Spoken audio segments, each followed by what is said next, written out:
I love her and appreciate that she does this. So, She will listen, and she will like that. great. So my question is about thought and effort in changing thought, like all of that. I've been listening to you for a little while, and I'm also a coach, so I kind of work with others, and so a lot of what I've learned from you has been so useful. But I don't know if I hear clearly, because I hear you sometimes talk about two things. Yes. Right? Which is, and it's the thing you say about the deliberate, art of deliberate, and then the allowing. It's a fine line, isn't it?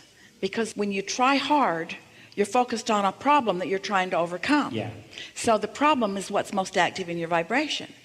When you chill out, now you're allowing the solution to come. So just ask yourself, maybe the easy analogy or association would be, when you feel yourself trying, just stop and say, is that cork floating? Or is my effort, have I got hold of the cork and I'm drowning it? Got it. And I think what I'm seeing is that, you know, we create our own reality, and we create our reality by the thoughts we give attention to. So that the only thing we... And it's the steadiness of it too. A fleeting thought doesn't have much creation power. Got it. But those beliefs, which are just thoughts that you continue to think, that's broadcasting that you continue to broadcast. So at any moment, there is nothing going on out there. I say, you know, oh, I got angry because the kids did this, or I got worried because this happened with a client. Right? But there is nothing going on out there. Well, it is my thought to it that gives me this experience. Here's the thing. You might ask yourself, is my intention to broadcast because of my alignment, or to broadcast in response to things? Am I an actionary or a reactionary? Am I reacting? Because even if it's positive things that you're reacting to, you're still training reaction out of yourself. On the outside, yeah. So if good things are happening, you react in a positive way. If bad things are happening, you react in a negative way. And in either case, you're not really controlling your own ship. But the ship we're controlling this is an inside-out reality. It appears. Let's say that in the way we've been saying it today, it's a source energy to physical. In other words, source energy out. The source within me, inside out. So inside out, yes. Yeah. And I don't mean me, but yes, the source that is me in an expression. Yes. Right? And source only expresses. Right? So that's what infinite. Source only expresses love and knowing and that vibration. Yes. And the only thing I could possibly do is either allow or interfere with that. Yeah. So I am either allowing the source that is me to express, or I interfere. And the way I interfere is I get a thought. Yeah. Like I've never done this before. This is bigger than... These are perfect words, and let's tie it together with a little more emphasis. Let's say that the source that I am allowing to flow through me now is flowing through me the details of what I've been telling source I wanted from my experience. So it all ties together. I live life. I garner from this life experience what I prefer. Source integrates it with all that source knows about me, and now expresses the fullness of that through me. And to the degree that I allow it, I feel wonderful and worthy. And to the degree that I don't, I feel less wonderful and less worthy. You got that?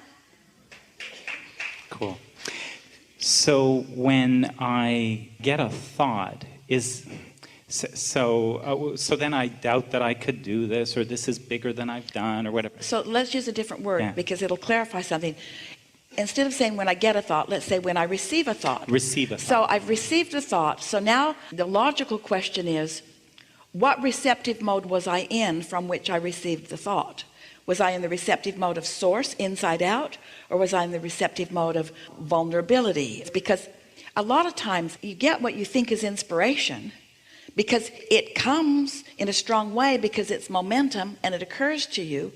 But unless you've really practiced being in alignment, sometimes you can't tell if you're getting it from broader perspective or Yeah. from... So I get that. And this is something that shifted for me in the way I guide my clients and myself. Because I used to say, and would talk about, well, it's like change that thought. Like when you catch that it's a doubt or a fear or a worry or an anxiety, okay, well then change that thought. And that's not possible. Well, it is if you catch it early Okay. enough. That's the rumble strip analogy that we're offering. Sometimes you can if you catch it early enough. So can I ask technically, Yes? is it that you change that thought or that you just let go of it and source will bring you a new one?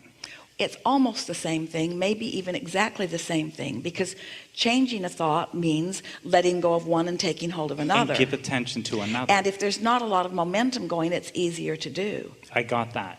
But let go and give We attention. gave the analogy last week of the Panama Canal, 84-foot difference in one body of water to the next. And so the ship doesn't just jump the 84 feet. Instead, it goes into a lock and the water rises. And when the water in this lock is equal to the water in the next, then the gates open and the ship passes through. And then the water rises, and when the water is again and again and again, it's sort of the same thing. If you allow your vibration to rise incrementally. I think what I'm seeing is if you use more thinking to try to get out of the thinking that you are in, you actually weigh that down. The cork float analogy. So we're sort of caught in a little quagmire here, and let's clear this up. So these things are true. Follow our logic here. You're going to like this. Because we've been following yours and it's good. Your logic is good. Which comes first, the thought or the emotion? The thought which I feel. The thought first, and then I feel it. So I focus, which is what thinking is. I focus and activate within myself the subject of my attention. And then there is a vibrational relationship between what I've got active and the activity that my inner being has active on the same subject. So there is a relationship between the two. And the way I feel talks about the harmony or discord between what I got going on vibrationally and what my inner being's got going on vibrationally. Can I call that? Can I say when I say that I feel my thinking? You in can, that but moment? stay with us just for a Okay, little got bit it. here, and let's take this to a new place of understanding. So it is always accurate to say that I think and then I have a feeling response to my thought. It's also accurate to say that it is not likely that I'm just going to stop thinking a thought. That would be like saying jump over the building. You're just not going to jump over the building. You might find a way to get yourself over the building, but you're not going to just jump over the building. So now we're talking about incremental thoughts. We're talking about momentum of thoughts. Now just rest with that for just a moment and answer this question. Is your inner being in any moment in time thinking a thought? Yes. Yeah. Answer this question. Is your inner being in any moment in time thinking a thought about what's on your mind? Yeah. Yeah. Yeah. So Instantly. that thought's already being thought. So there's a part of you, a big part of you, already thinking. Okay. Ooh, we have not had this conversation before. You're starting to feel it already, aren't you? So your inner being is already thinking a thought. If you quiet your mind and allow your vibration to raise, you'll be thinking the same thought that your inner being is thinking. Got it. And that's worthiness. That's alignment. Yeah. Oh, there were a lot of ha-has that just happened. And a lot of goosebumps on your body. So let's say it again. Your inner being is always interested and actively involved in whatever you're involved in, and always thinking a thought, and it's always pure positive energy, and it's always powerful, and it's always resourceful in its energy. It's the energy that creates worlds. And you're having some relationship with that thought that your inner being is thinking. Now, your inner being is not demanding you to jump over the house or raise your vibration that 84 feet without going through the logs. Your inner being knows that there's resistance on your path that makes it maybe not likely for you to see this as your inner being sees it right now, this red hot minute. But your inner being will keep calling you through the path of least resistance, through the path of the resistance that you've thrown on the trail, in order to get you there. In other words, your inner being doesn't ask you to think that thought and understand that right now, but your inner being is always calling you toward what you've created in your own vortex and all that you've become. Don't you just love this? So if you care about the way you feel, and you acknowledge that your inner being is thinking a thought, and for just a little bit you're listening rather than talking, you're listening for the thought that your inner being thinks about it, rather than explaining why you can't think that thought, or explaining why you're where you are. If you just chill and talk less. Esther is sometimes annoyed at the cell phones because they can't talk and listen at the same time, and so she's talking all over the top of her daughter, and her daughter's talking all over the top of her. In other words, they can't tell. Neither one of them ever want to stop talking. And so, but you are either broadcasting or you are receiving. You're not doing both at the same time.